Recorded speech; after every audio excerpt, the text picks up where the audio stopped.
बिस्मिल्लाहिर्रहमानिर्रहीम। Hello everyone. आज Microsoft Excel में कोचिंग एकेडमिक सेंटर का अकाउंट मेंटेन किस तरह से करेंगे with share percentage, owner share और इसका एक्सपेंस रिकॉर्ड कंट्रोल वगैरह सारा।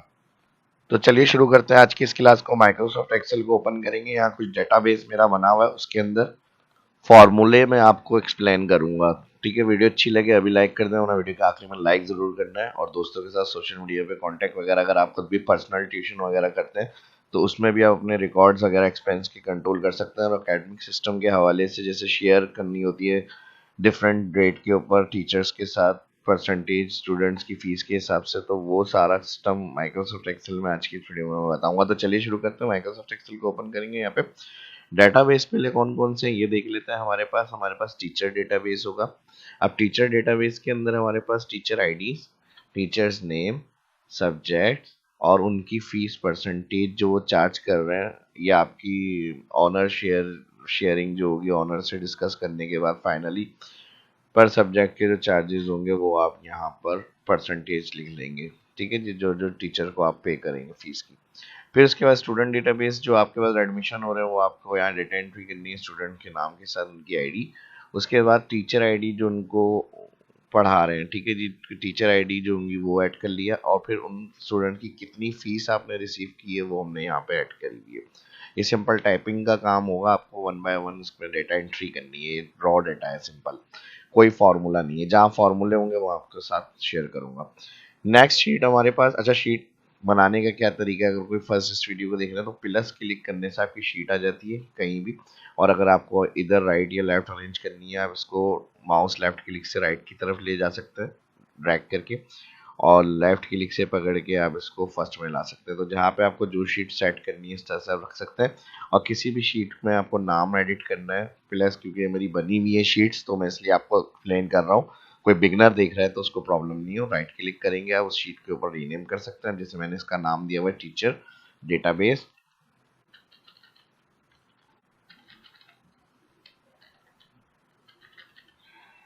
तो ये इस तरह से आपका नाम आ जाएगा। और फिर उसके बाद जो होगा, अभी मेरे पास की सेम कॉपी डुप्लीकेट बन रही है तो ये कह रहा है already taken try reference not. तो डुप्लीकेट शीट नहीं बनती है, आप कोई भी इसमें नाम अपना जो आप ऐड करेंगे वो हो जाएगा इस तरह से। तो मैं फिलहाल यहाँ पे डेटाबेस ही कर देता हूँ। अब यहाँ पर हमारे पास टीचर नेम, आईडी, सब्जेक्ट और फीस परसेंटेज, तो ये यहाँ पर आपको सब्जेक्ट ऐड करने होंगे। टीचर आईडी, अच्छा जूम कर लिएगा, यहाँ शीट बड़ी आ रही है तो मैं यहाँ से इसको क्लिक करके जूम कर रहा हूँ।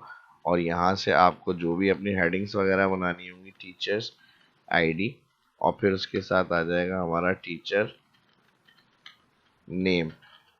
और इसी तरह जैसे हमारे पास इस तरह लिखा हुआ आ रहा है ये फीस परसेंटेज के लिए आप डबल क्लिक ऑटो फिट कर सकते हैं। और इसमें पहले से लिख लिया आपने, बाद में उसको चेंज करना है तो रैप क्लिक करके आप उसको इस तरह से रॉ हाइट बढ़ाकर डबल लाइन कर सकते हैं उसकी।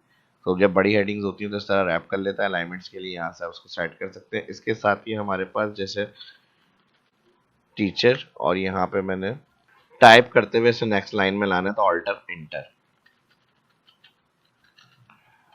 तो ये आ गया आपका टीचर परसेंटेज। ठीक है जी, तो इस तरह से ये हेडिंग्स और डेटा आपको तैयार करना है। अलाइनमेंट्स वगैरह बाद में सेट कर लिएगा इसको। फिर जितनी आपने शीट्स बनाई हुई होंगी ऑल बॉर्डर्स, तो यहाँ तक बेसिक भी सारी मैंने क्लियर कर दी। ये शीट बनाने का तरीका, हेडिंग इंटर करने का, डबल लाइन में टेक्स्ट लिखने का और ऑल बॉर्डर अप्लाई करने का। तो ये शीट जब बनेगी तो आपको इस तरह से डाटा अपना तैयार करना है, जो मेरा ऑलरेडी यहाँ पर बना हुआ है। ठीक है, इसी तरह से मैंने डबल लाइन, ऑल बॉर्डर्स वगैरह टेक्स्ट वन बाय वन लिख लिया। टीचर डेटाबेस मैंने समझा दिया। स्टूडेंट डेटाबेस, ठीक है, फिर एक दफा रिवाइंड कर लें। Teacher ID, teacher name, subjects जो पढ़ा रहे हैं और फिर उनको जितनी परसेंटेज पे करना है इदारे को, वो हमने परसेंटेज यहाँ ऐड कर ली। फिर स्टूडेंट डेटाबेस में आ जाएंगे तो यहाँ स्टूडेंट आईडी जो एडमिशन हो रहे हैं वो, स्टूडेंट्स का नाम, फिर उसकी टीचर आईडी और फिर उसके साथ उसका फीस रिकॉर्ड जो है वो हमने यहाँ पे रख लिया। अगर आपको एक्स्ट्रा कॉलम डेट का रखना है कि एडमिशन डेट क्या है, सब्जेक्ट कौन सा है, तो वो हम यहाँ पे भी रख सकते हैं। कुछ एडिशनल फीचर होंगे अपने हिसाब से आप बना सकते हैं उसमें। और मैं टीचर आईडी को इसलिए रख रहा हूँ कि टीचर आईडी को बेस करते हमें पता है कौन सा टीचर कौन सा सब्जेक्ट पढ़ा रहा है, तो हमें यहाँ पे सब्जेक्ट मेंशन करने की ज़रूरत नहीं है। नेक्स्ट हमारे पास आ जाएगा फीस डिस्ट्रीब्यूशन। फीस डिस्ट्रीब्यूशन के अंदर सेम डेटा जो हमारे पास स्टूडेंट डेटाबेस के अंदर है वही same, student ID, student name हमने यहाँ एंटर कर लिया और फिर यहाँ पर हमारे पास टीचर नेम आ गया। जो जिस स्टूडेंट्स को जो टीचर पढ़ाएगा वो स्टूडेंट नेम हमने यहाँ पर अपडेट करना है और फिर उसके बाद जो स्टूडेंट्स की फीस आएगी वही डेटा है सेम जो हमारा स्टूडेंट डेटाबेस का है। क्योंकि इधर हमें डिस्ट्रीब्यूशन करनी है इसलिए हम सेपरेट इसको रख रहे हैं शीट को फीस डिस्ट्रीब्यूशन, और वही डाटा हमने यहाँ पर ऐड करा हुआ है फीस डिस्ट्रीब्यूशन के हवाले से। इसके अंदर भी सिंपल टाइपिंग हुई हुई है, कोई फॉर्मूले वगैरह नहीं है। हमारा फॉर्मूला लगेगा यहाँ पर और यहाँ पर। शीट्स में कौन कौन से फॉर्मेट है वो देख लेते हैं, फिर फॉर्मूले एंड में समझाऊंगा। एक्सपेंस के अंदर हमारे पास एक्सपेंस रिकॉर्ड आ जाएंगे, जिस मंथ के रिकॉर्ड होंगे rent, electricity, stationery, maintenance, fees, utility, office supply, miscellaneous, ये कैटेगरीज आ गई। समरी में अब आ जाते हैं मेन, क्या आपने अर्न किया है, क्या आपने पे किया है, क्या आपने लॉस किया है, सारे रिकॉर्ड यहाँ पर आपके पास समरी में मिलेंगे आपको, जो इन शीट से हम फॉर्मूलों से डाटा कलेक्ट करेंगे यहाँ पर। तो सबसे पहले जो फीस डिस्ट्रीब्यूशन है ये मेन पार्ट है, इसको देख लेते हैं कि भाई शेयर टीचर को क्या किया है और ओनर शेयर को हमने क्या मिला। तो हम यहाँ पे लगाएंगे equal V lookup value teacher name comma. अब टेबल एरिया हमारा डेटाबेस जो है टीचर का, टीचर डेटाबेस। अब जो फर्स्ट वैल्यू लुकअप होती है वो ही टेबल रेंज के अंदर आपकी फर्स्ट कॉलम सिलेक्शन बनती है। अब हमारा लुकअप नेम है तो फर्स्ट टेबल एरिया में नेम से ही कॉलम सिलेक्ट होगा आपका। ठीक है जी, यहाँ से आप सिलेक्ट करेंगे इसको टेबल एरिया में, और क्या उठानी है हमें इनकी फीस परसेंटेज, तो इस नाम को बेस करते हुए ऑल कॉलम सिलेक्ट। ये हमारी टेबल एरिया रेंज हो गई। फर्स्ट C2 हमारी फीस डिस्ट्रीब्यूशन में teacher name cell comma teacher database में हमारे टीचर से लेके फीस परसेंटेज कॉलम तक सिलेक्ट। अब इसके अंदर हमें क्या चाहिए, यहाँ पे कॉलम 3 का रिकॉर्ड। अगर बाद में और टीचर भी आपके हायर हो सकते हैं तो इसके लिए फिर आप सिलेक्शन जो होंगी वो आप एक्स्ट्रा हेडिंग के पास से सिलेक्ट करेंगे। ये फॉर्मूला और मजीद डाटा एंट्री के लिए अगर आपको बाद में भी और एंटर करनी है तो फिर ये ऑल रेंज एक्स्ट्रा डिफाइन हो जाएगी, यानी अब ये बी जितने भी डाटा आएंगे वो सब डाटा उठा लेगा ये फॉर्मूला। तो आपके काम के हिसाब से आपको इसकी सिलेक्शन रखनी होगी, जितना आपको डाटा ऐड करना है उस हिसाब से आप सिलेक्शन बनाए। अब कॉलम वही आ गया हमारे पास, first lookup column teacher name जो ऑलरेडी हमारा उस सेल में लिखा हुआ है जहाँ फॉर्मूला लगा रहे हैं, सेकंड सब्जेक्ट और थर्ड फीस परसेंटेज। तो कॉमा के बाद यहाँ से हमें इनकी परसेंटेज वैल्यू चाहिए तो हमने कॉलम 3 करा और यहाँ पर ब्रैकेट कॉमा लगाया तो ट्रू, अप्रोक्सीमेट या फॉल्स। तो यहाँ पर हमारी फॉल्स कंडीशन बनेगी, ब्रैकेट क्लोज करेंगे और एंटर। अब इसने परसेंटेज राइट तो उठा दी है, हम ड्रैग भी कर लेते हैं इसको। अब देखें एक्स्ट्रा ड्रैग में मैंने पहले भी बताया है, वो वी लुकअप में हम इफ एरर लगाते हैं ताकि एक्स्ट्रा अगर कोई डेटा एंट्री नहीं है बाद में हमें डेटा एंट्री करनी होगी स्टूडेंट्स वगैरह की, तो इसके अंदर हमारा एरर रिटर्न नहीं हो, तो इसके लिए हम इफ एरर और यहाँ वैल्यू हो रही है पूरा फॉर्मूला आएगा वी लुकअप, और जहाँ वी लुकअप ब्रैकेट क्लोज हो रहा है ब्लैंक के लिए कॉमा, 2 इन्वर्टेड कॉमा लगा देंगे और इंटर, और इसको हम करेंगे एक्स्ट्रा फिल आराम से। अब देखिए यहाँ पे डाटा पुट हुआ है, जैसे आपको कहीं डाटा एंट्री मिलेगी इसको यहाँ पे तो ये उनके परसेंटेज शेयर के रिकॉर्ड बता देगा। देखिए सेल में भी ब्लैंक है, यहाँ पे फॉर्मूला इफ एरर ने ब्लैंक कर दिया लेकिन फॉर्मूला सेल में लगा हुआ है, और यहाँ पे हमें परसेंटेज में वैल्यू चाहिए तो हम यहाँ पे लगाएंगे परसेंटेज। लेकिन एक और काम भी कर सकते हैं, अब हम डायरेक्ट टीचर शेयर तो हमें पता ही है हम ये क्यों उठा रहे हैं, यहाँ पे टीचर शेयर का तो हमें रिकॉर्ड में पता है कि भाई इसको इतने परसेंट शेयर करना है, तो फीस डिस्ट्रीब्यूशन में हमारे पास क्या आना चाहिए, जो उनको पे करना है। तो पे करने के लिए पहले लुकअप वैल्यू से हमने पूरा फॉर्मूला पुट करा। अब जहाँ वी लुकअप का ब्रैकेट क्लोज हो रहा है उसको आगे कंटिन्यू करें मल्टीप्लाई, और फीस का जो फर्स्ट सेल आ रहा है यहाँ पे उस टीचर के साथ जो स्टूडेंट की फीस रिकॉर्ड है उस टीचर को जो परसेंटेज के साथ शेयर करनी है, वी लुकअप टीचर डेटाबेस से उसकी परसेंटेज उठाएगा, उसकी परसेंटेज उठाने के बाद मल्टीप्लाई करेगा फीस पे जो उसने की है, तो यहाँ पे टोटल अमाउंट आ जाएगा सीधा सीधा हमारे पास। अब ये परसेंटेज मैंने यूज कर लिया था तो ये परसेंटेज में आ रहा है, इसको नॉर्मल यहाँ से जनरल कर देंगे। ठीक है जी, और इसे ड्रैग कर लें। तो अब हमें परसेंटेज रेट नहीं मिल रहा, हमें परसेंटेज की जगह जो अमाउंट शेयर करना है टीचर्स को जो उसका नाम लिखा हुआ है वो यहाँ पर आ गया। अब ज़्यादा जब टीचर को पे कर रहे हैं तो ओनर शेयर भी देखेगा अपना कि हमें क्या मिल रहा है, तो उसके लिए आपने इक्वल फीस पे minus teacher share, enter, drag. इसे भी एक्स्ट्रा ड्रैग करेंगे, शायद एरर रिटर्न हो क्योंकि वी लुकअप ड्रैग हुआ है। बिल्कुल सही हो गया, ये कोई मसला नहीं है, यहाँ पे इफ एरर लगा लें। Comma, 2 inverted comma, bracket, close, enter और ट्रैक। हो गया मसला हल, कोई दिक्कत नहीं होगी। जिस तरह मैंने समझाया इसी तरह से आप प्रैक्टिस करेंगे, अप्लाई करेंगे इन चीज़ों को, बिल्कुल इसी तरह से ही अप्लाई होगा। अब शेयर यहाँ से रैप कर लिया मैंने डबल, इसको भी ये बड़ी हो रही है शीट हेडिंग, तो यहाँ से हमने इसको भी रैप कर लिया। तो इस तरह आप अरेंज कर लिया। अब ऑनर ने कितना लिया यहाँ पे, टीचर्स को कितना शेयर हुआ, टोटल आपने क्या फीस पे ली स्टूडेंट से, तो इसको हम कहाँ देखेंगे, समरी में।